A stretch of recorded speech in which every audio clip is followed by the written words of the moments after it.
It's time for the Volquest Mailbag podcast, answering your questions from the General's quarters every week, right here on Volquest. Good Thursday, everyone. Welcome to the Volquest.com Mailbag podcast presented by our good friends at Smoky Mountain Organics. If you're dealing with the allergies or any of those other things that occupy everybody's sinuses, it seems like over the course of the spring and summer in East Tennessee because of the rapidly changing weather, you need to check out Smoky Mountain Organics, East Tennessee's most trusted health and wellness store, focusing on natural products and organic remedies, including things to help you with your allergies. At Smoky Mountain Organics, 3 locations to serve you, including that one in Knoxville, just across from Trader Joe's on Kingston Pike, or you can shop online at SmokyMountainOrganics.com. With Rob Lewis and Austin Price and Brent Hubbs, it's the Mailbag edition, which means there is plenty of questions to get to, and this mailbag's interesting because it's kind of all over the map. You can tell football's getting ready to get started. A lot of recruiting, but not all recruiting in this mailbag edition. But we will start out, Austin, with some recruiting questions, and that's from Anthron, and he wants to know, is the Simmons recruitment over, or will Tennessee keep swinging there? Anything new on Hunter Osborne? Do you think Laycock makes it through the weekend without committing? And with all the talk of tackle recruits, I feel like you forget about some of the kids on our roster. Do you have any early takes on Brian Grant? Let's go to number 1, Lucas Simmons. Tennessee going to swing there? You think that one's over? Yeah, no, they'll swing there till the end. Why would you not? I mean, you have ties there. You don't know what kind of year Florida State's going to have. Right out of the gate, Florida State plays LSU and New Orleans in a neutral site game that's not really neutral. And then they play Louisville, 2 of the first 3. That's a huge start for Florida State. If they start badly, things could spiral there. Again, though, you keep swinging, and you hope that he just wanted to play for that staff, and a change of staff wouldn't be able to influence him to stay. We'll see, but yeah, you keep swinging. That's an interesting opening game, Rob Lewis, for Florida State. I mean, because the boys in Baton Rouge feel like they're going to be better than everybody thinks. Brian Kelly will have a chip on their shoulder. That'll be a bit of a hornet's nest, I would think, in New Orleans. Yeah, Hubbard, is that a reciprocal game? I mean, I know they play this, but is there like one in, Orlando or Jacksonville or somewhere like Yeah, there's got to be one somewhere along the way, an Orlando game or something like that. Yeah, because that seems pretty odd to sign up for. And you're right, that's a weird game, and I mean, it's a shame that both programs are where they are, because there are some years that would be an absolute marquee matchup. Yeah, that would be a hammer game for sure. Hunter Osborne. We heard about Clemson deadlines. That date's passed. Does that mean Clemson's out, Austin? Is this Texas? Is Tennessee still in it? What do you got on Hunter? The Clemson commits still feel like they're going to get Hunter Osborne. Now, the deadline is the deadline to tell Clemson. He doesn't have to announce then. I mean, several guys like good point. Vic Burley. They gave Vic Burley like 24 hours to decide when he was at Michigan State. He told him he was in. He didn't announce for 2 or 3 more weeks. I mean, like, that's just to tell them you're in. So, yeah, I mean, they're not out. Be interested to see if he goes anywhere. If he goes anywhere, to me, then they're out, because they don't allow people to visit if they're in. So if he goes anywhere when the thing opens up, he said when he left here, he was not going to do anything until like August 25th or something like that. If that's still the track, then, we'll see what he does when it opens. And then what was the next one? Laycock timeline. Yeah, he'll make it through the weekend, in my opinion. I think sometime next week. And then Brian Grant. Yeah, offensive tackles on the roster that maybe aren't talked about. I mean, we talk a lot about, Mincy. We talk about Darnell Wright, Dane Davis. What do Jeremiah Caldwell. Jeremiah Crawford. Yeah. I mean, it feels like Brian Grant, just because he's just gotten here. I mean, that's a developmental position. It's hard to see him being ready to go and being a factor now, but I think it's too early to determine what he looks like a year, what he could do a year from now. I mean, you got to see him.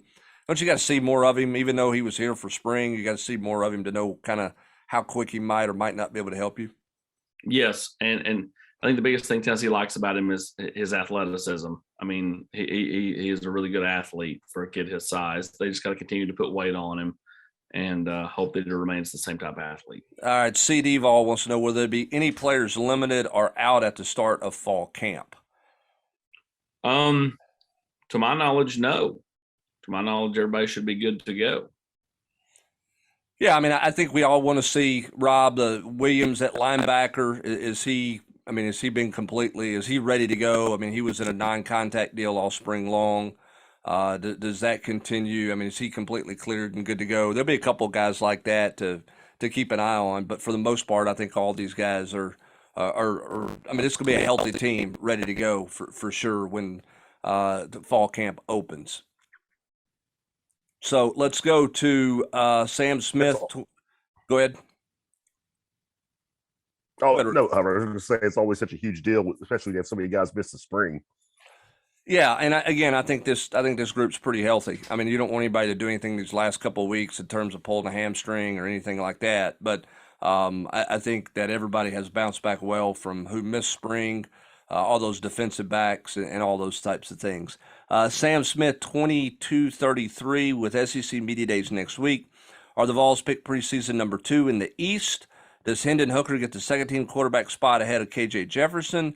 How many Vols on the first and second team? And what will Josh Heupel be asked about most next week? I'm going to say NIL for Josh Heupel. That's what I was going to say. I mean, I think that's just the storyline for everybody out there, particularly in light of the Nico commitment. There'll probably be some Josh Heupel NIL questions. Hendon Hooker, would you name him to the second team behind Young at Alabama and ahead of KJ Jefferson, or do you think Jefferson gets the nod? I mean, I would. What about you guys? Yes, I think KJ is probably a little more boisterous, but they're similar their demeanors. I think KJ is probably a little more boisterous, so I think some people lean that way just because. And KJ's in the West, they have a little tougher competition. But yeah, I mean, to me, it doesn't really matter. I mean, neither one of them will be ahead of Bryce Young, and I mean, lists or lists.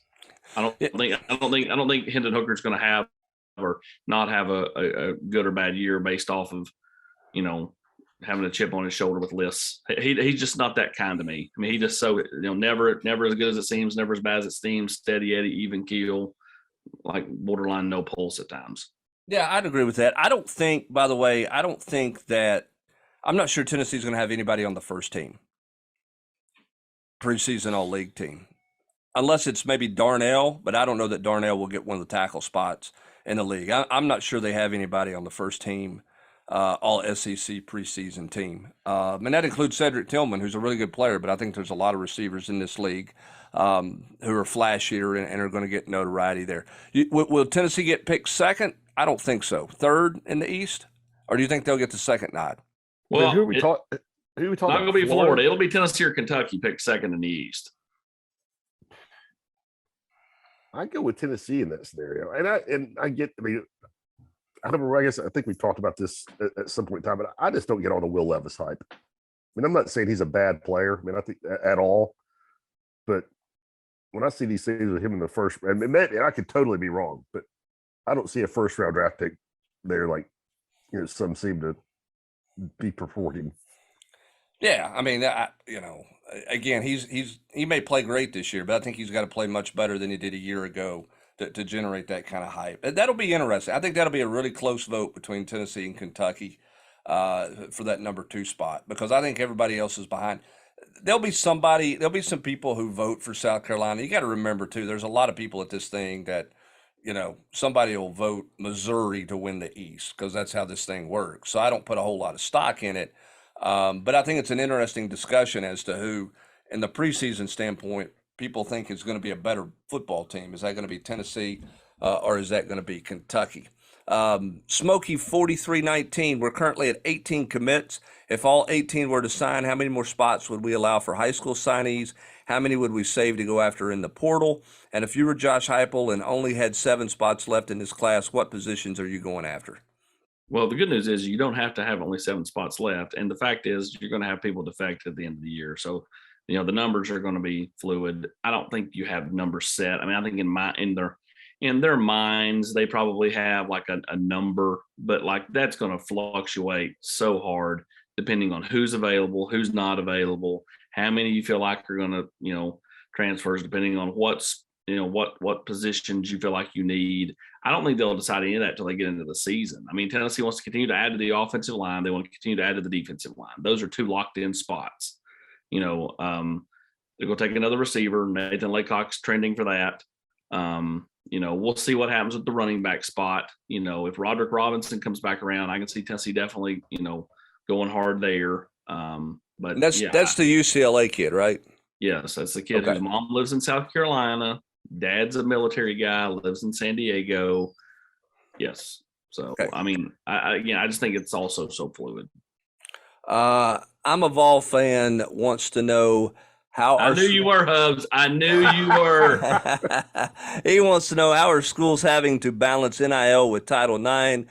Also, is the scenario possible where a rich booster can support a small team sport by supplementing those scholarships through NIL that would work around Title IX? Title IX and NIL are two different things. I mean, these are not salaries. These are up for individuals. I mean, there's no given that way. I mean, the schools are not doing this, and so there is no Title IX. They're totally unrelated. Yeah, there's nothing to balance there. Could a rich booster support a non-revenue sport by supplementing scholarship? Sure. I mean, I think that's what a lot of people think is going to happen in baseball. I mean, a guy's going to supplement that where guys are not on partial scholarships; they're on full scholarships. They can easily do it. Yeah, you could do it in golf. You can do it, in a variety of ways. So there is no tie between those two because they're completely separate. Again, I think, and I don't want to sound preachy or anything. I think, and I don't think I'm a Vol fans mentioning this, but I think a lot of people equate NIL as a salary, and that's not a salary. That's why these numbers. You can't say, well, this guy's worth this because he would be a second round draft pick, and that's what second round draft picks make. That's not how these are not salaries. This is what your marketing value is worth. Much the same way in the NFL, an offensive lineman's value is different than a quarterback's value from a marketing dollar standpoint, right? I mean, Tom Brady's going to get more money to do Gillette shaving cream than his left tackle or his guard or center is going to be. That's the way that's the way NIL works. So it's a little bit different that way than I think some people look at. All right, let's get a hoops. Go ahead. I was going to say too. I think in each instance differs, because sometimes schools want to use the whole we look at this like an NFL and sure, this guy's slotted here to their advantage. And then sometimes they know they got to have a guy and they got to, and the collective's got to overspend for them. Then it is what it is. And I'm not even talking about like recruits. I'm talking about like current guys that may go to the portal. Sure. Like, if you got an offensive lineman, you really don't want to lose him, on your team, you may have to overspend just because you don't if we let him go, there's no guarantee we're going to have as good a guy coming back in here. So, sometimes they end up having to overspend. Again, there is no method to this madness. No, not at all. And again, I think that you have to look at it, and whether it's in recruiting or whether it's with your current roster, you look at the top 4 or 5 guys on each side of the ball and who are your priorities. And if they're a big enough priority, you might have to overspend for them to keep them or to get them. That's just that's kind of what I see out of NIL and how I see it working. And Eric Kane, who's on here with us, there are going to be times, Eric, where you just have to say, I'm going to, that we're going to let this guy go because somebody's offering him more money than we're willing to pay as a collective. I just think that's part of this. That's the next phase of roster management that programs are having to deal with. Yeah, and again, it's something we talk about in NFL free agency all the time. It's, are you willing to, spend 18 to 22 million on a pass rusher, or can you go get 2 guys for the price of 1 on the interior defensive line? That's something as a Titans fans, you were kind of going over with Jadeveon Clowney a couple years ago. So, there are a couple of guys that we've mentioned in weeks past that you're just going to go all in on because you got to, but there's not going to be many of those guys. And so I think as we continue to evolve as recruiting cycle to recruiting cycle into this name, image, and likeness era, we're going to see more examples on. And at the end of the day, you just got to let some guy walk because your needs are more pressing and you can get more bang for your buck elsewhere. Yeah, and Eric, where you been? I mean, did you have lunch? But Did you oversleep? Did you have a technical issue? I took a mean, nap. where you been, Kane? Sometimes you got to overspend for a new computer, or we have to let you walk. My inputs are about fried on this laptop. So Prime Day. I think I know what I'm doing later this afternoon. Holy smokes! He's been watching John Wilkerson's Honda Accord. All right, let's roll into all vol recruiting. Any new basketball targets for the 23 class, Rob Lewis? And for you, one guy that somebody mentioned in the chat the other night, and I wasn't sure about Cohen Carr, and I might be botching that name. A big man from Greenville, South Carolina, is going to be in at the end of the month for an official visit.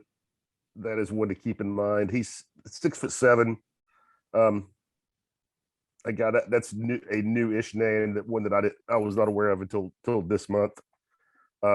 So keep him in mind. And I mentioned in the war room that Tennessee had an assistant coach in Europe last week at a FIBA tournament. So I would not be remotely surprised to see something emerge from that. But Cohen Carr is the one name right now that I would throw out there. And he's new. We talked about it, but Silas Demery is a guard who's having a great summer. That's not exactly hardcore recruiting fans know that one. If you don't follow it really closely, that's a guy that Tennessee has offered in the last 2 or 3 weeks. So those two, Demery and Carr. all right, Austin, for you, what's the plan past Smith and T-Lander at linebacker, and what's the idea with Rod Robinson II? I'm not sure there is a plan. I mean, they're going to continue. I think they're very comfortable with the two they got. They would totally continue to swing on Justin Jefferson, the JUCO kid from Bartlett, Tennessee, who committed to Alabama. They'll continue to swing on C.J. Allen. If they can get either one of those guys, they would gladly take them. I don't think they're just going to take a body to take a body. So thus, I think they'll feel pretty comfortable unless they can get a high-end guy. And then with Roderick Robinson, again, I think that he, was just kind of growing tired of the process, took the easy route, committed to UCLA right up the road, looks up, they're going into the Big Ten. I think he'll take some visits this fall. Yeah, not everybody's gaga about the idea of having to fly to all those games and cold weather and, all that type of stuff. That's, that the whole play close to home so your family can see you kind of is out the window a little bit. Or a lot of bit with those two teams moving into the Big Ten at some point. Obviously, they'll play home games, but it's not like you can drive to Cal. It's not like you can drive over to USC and some of that stuff as well. So that's why I think you'll see some of those guys look around. All right, Rocky Top 30. What coaching adjustments do you expect in year 2 for Josh Heupel? Philosophically, what will our identity be both offensively and defensively? Eric, if you're you may have to type this out on a stone tablet. I'm not sure, but if you can Morse code that answer to us, that'd be great. You beat me to it. I was going to say it's going to be Morse code. Adjustments in year 2. I don't know if they're going to make too many adjustments, right? I think something that, we spoke on before about utilizing the middle of the field a little bit more. You want to fix short yardage situations. So, a lot of that just has to do with just getting it done, right? Philosophically, I think that this team's going to be an attacking defense. It wants to be an aggressive defense to try to get back and get to the quarterback. It's obviously going to be fast paced. I don't see this team changing too much from, what it tried to do a year ago. It's just, you hope that the execution can improve in some of these areas, especially short yardage situations. I do think too, and I've said this before, I think that they're going to try to use the tight ends a whole lot more in the passing game. Yeah. Go ahead. Defensively, I was going to say, I think it just boils down to they're hoping that some of the players have grown and they're just better players, right? Yeah. You want to attack, you want to fly around to the ball. Everybody wants to do that. But it just boils down to Jimmy's and Joe's. And I think they added some nice pieces. Now, how quickly can some of those young guys come along, and how much can some of those guys that have been here continue to grow? Who takes a step in year 3 in the program, year 2 under Tim Banks? You know, what's Kamal Haddon look like this fall? What's Christian Charles look like this fall?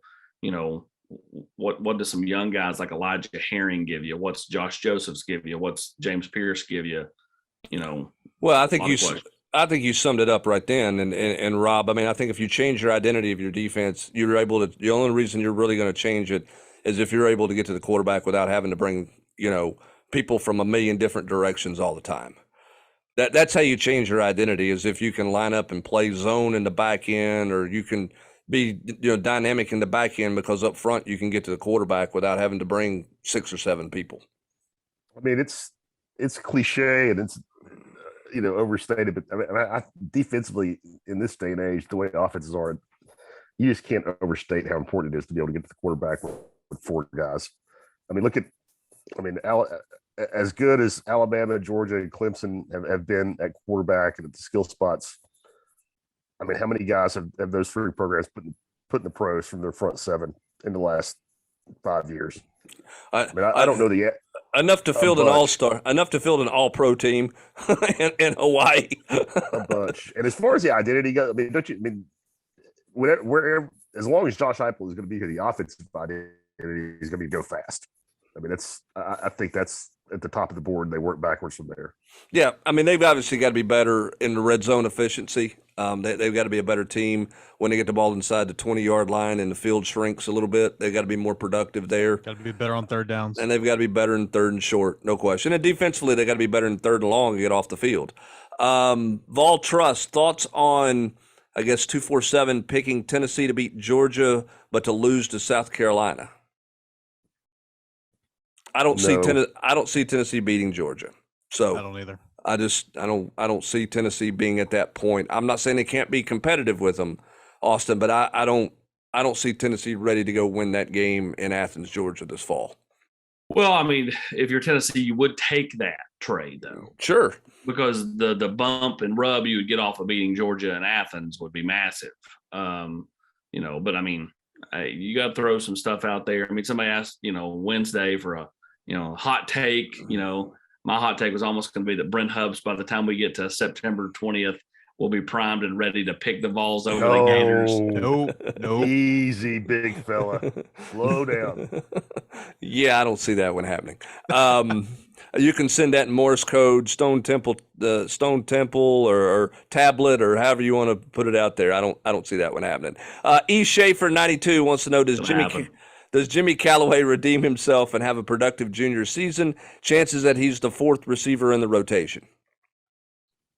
Anybody? I think it depends on camp. I mean, I think it depends on camp. What can you do and step up? And he was not. I don't think he made much of a move in spring. I think Jimmy Holiday helped himself out an awful lot. I think Jimmy Holiday is a guy that can play both the inside and the outside. So, look for him. Walker Merrill looks a lot better. He's got that brace off his knee. I mean, he's going to, try to get in there. Squirrel White made a lot of noise in spring. So Jimmy Callaway, who I think is I think he's gifted. I think he's one of the better, athletically, one of the better receivers on this roster. Can he help himself out during camp? And he can certainly play that slot position. So I just think it's up to him at the end of the day. I'll say the difference between Jimmy Holiday and Callaway is just size. I mean, Jimmy Holiday is a bigger receiver. He's just got a little more girth to him. He's not like massively tall, but he's thick. And I think his ability to be on special teams a year ago helped him. I think he's probably the odds-on favorite to return kicks this fall. And if he's returning kicks, I think that gives him a shot to be enough of a playmaker to start moving his way into the wide receiver rotation. Yeah, I'm interested. I think the pressure's on Jimmy Callaway. I agree. To do something to not get passed by, because depending on what happens with Brew, Jalen Hyatt, some of these other guys Eric just named, I think the pressure will be on him to make sure he doesn't get buried. Yeah, the thing about Holiday nobody pays attention to is he's longer than you think. He's long-armed. I mean, he's not the tallest guy in the world, but he's got a little more length to him than I think Callaway does. Brooks 1972, it seems the Vols have started opening up the pipeline into Georgia this season in recruiting. Any specific reasons? Austin, I'm not ready to call it a pipeline. Everybody recruits Georgia hard. Georgia can't take them all. No offense, the poster. I'm not I'm not knocking him, but go and look at the last 5 years. How many kids take out of the state of Georgia every year? Like, there's several of them that Georgia is not even recruiting. They end up being good players here because Georgia is so talent rich, as you just pointed out. But every year, Alabama, South Carolina, Tennessee, Kentucky, they're pulling kids out of that state. They may not be the top end kids, but like they are kids that end up being productive players at the college level. And so, if you go and look, in fact, when you're reading the next question, I'll go and actually look this up. But 7 commits this year from Georgia. Yeah, but and there was a handful from last year and a handful the year before that. If Tennessee's not taking kids out of the state of Georgia, then to me something's wrong. Yeah, I've said this and I believe this, Rob. I think Georgia's the most hotly recruited state in the country when you talk about the population per capita. I just think when you look at the programs, the historical programs that are coming into the state of Georgia in a conference where it clearly just means more, okay, and whatever needs to be done, they do. I think Georgia's the most heavily recruited state there is. No offense to Texas or California, but California's not dealing with Florida State, Auburn, Alabama, South Carolina, Clemson, Tennessee, Georgia, Miami, even Big Ten schools coming in, Kentucky, as Austin mentioned, the way that Georgia does. I just think it's a daggum. Everybody's lining up in Georgia to try to get players. I completely agree, and it's in literally the heart of SEC country, at least old school traditional SEC country. It's a poster child for a battleground state. The Alabama will pop in there and cherry pick, but really Georgia, Clemson, Florida State, Tennessee, it's been a huge part of their success. And those are 4 programs. I know we're getting a little way, we're getting 98s in the rearview mirror, but those are 4 programs that won national championships in the last couple of decades. And so much of that has been fueled by recruiting in Georgia. Florida State, I know you said it, Hubbard, and I did, but a lot of people don't think about that. But man, South Georgia, the Columbus area, Florida State that's their backyard. They've hit that forever. Then you get the I-85 corridor. Shout out Paul Fortenberry, up there from Atlanta to Greenville, South Carolina. That's a Clemson, hotbed. And then Tennessee is always popped down there. I'm with you. I'm just piling on. It's so many players. Yeah. All right, let's go back. Last year, 2022, they took 7. I think it was the same amount this year. Year before that, Tennessee signed less than 20 kids. 5 of them were the state of Georgia. So a quarter of your roster. Year before that, 4. The year before that, 2019, 9. So again, like that's like if you're not pulling kids out of there, then either you're doing spectacular everywhere else or something's wrong. Yep, or you're not doing well. Even to show you too the scope of this. Like Carson Newman, when I was there, the majority of the guys, they took a lot of in-state kids just to help out with the admissions and everything. It's completely different from SEC football, but over half the guys on the team were from Georgia. The scope is, from Power 5 to 1AA at the time, to non-Power 5 now to on down to, D2, D3, NAIA. There are so many football players coming from Georgia that's all the way across the board. All right, couple we got to get to out of the gate here, or as we close it out here. For those fans hitting the road in South Carolina and Georgia, what are the can't-miss restaurants for the trip? Georgia, you're going to stay in the Atlanta area. Shout out to my man that owns Heirloom Barbecue, Farragut guy. Went to Texas, became a pit master. Heirloom Barbecue in an old hop-in convenient mart. Good barbecue if you're looking for barbecue. Got a Korean flair to it. His wife's Korean. They got a couple of restaurants down there, so I'll give a shout out to him. I've got to get that barbecue. Austin, if you're going to South Carolina, or you're going to, you got the Beacon in Spartanburg. What's your Beacon in Spartanburg? But Rob knows, and Rob laughed, and then came back and said, "AP, you didn't do me wrong. Rush's, it's right off the mall exit. It's just a little fast food place, but it's specific to Columbia. I love that place. Rushes. That's right. Paul Fortenberry recommends the Burger King on the right past Spartanburg on it's a left exit. You go underneath the overpass. At New Cut Road for Paul Fortenberry. All right. Pine Mountain Vol, out to finish it out here with a two-part question. Part one, do you think Tennessee will be in the playoffs in the next 5 years? And part two, do you think Tennessee would be in a 12-team playoff in the next 5 years? If it's a 12-team playoff, then I think they'd have a shot. Otherwise, I'm gonna have to see it to believe it. But I do think, again, this year is huge to continue the upward trajectory. I'm gonna beat this home for the next 3 months. The month of September is massive. If Tennessee does well, then I think you're looking at worst a 9-3 football team. If Tennessee can roll into the bye week, heading to Baton Rouge undefeated. But again, that's not been done in so long. It's hard to actually imagine it happening, which is why Hubs has got to see it to believe it. Florida pick, got to win the game like Pitt at Pitt. But again, if you can get to there, then the whole narrative changes. This place will be a buzz as we head into the bye week, and I head to Disneyland. Well, I'll say this, Rob Lewis. For me, when you talk about next 5 years, it all depends on whether or not Nico is the franchise quarterback you think he's going to be. That's where it starts. I mean, if you hit on him, it all changes. If he is, you got a chance. I mean, that's just that position is so important. I mean, you can't overstate it. Yep. Nobody's playing in the playoffs without a quarterback. It just is not happening. So I think that dictates so much of what this program looks like over the course of the next 5 years. But because it's not just his production, if he is productive, it opens up pipeline recruiting for years to come that you really can stack things. So for me, fair or not fair, that's where it lies, Eric Kane, is how does Nico perform in this program? If he's successful, then the outlook is very different. If he's not, then you're in a cycle that you've been in for a while, it feels like.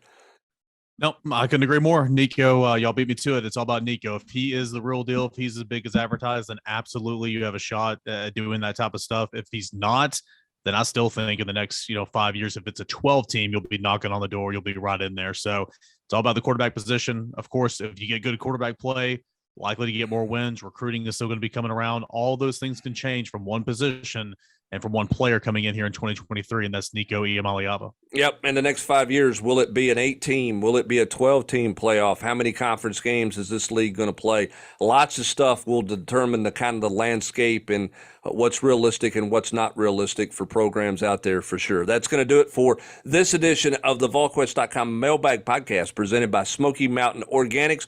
Remember, like us and subscribe on YouTube and like us and subscribe on SoundCloud. Tell everybody about the Volquest.com podcast, and we want to thank our good friends at Smoky Mountain Organics for their support of it. For Eric Kane, Austin Price, and Rob Lewis, I'm Brent Hubbs. Thanks for joining us. Have a great rest of your Thursday, everybody. You've been listening to the Volquest Mailbag Podcast every week right here on Volquest.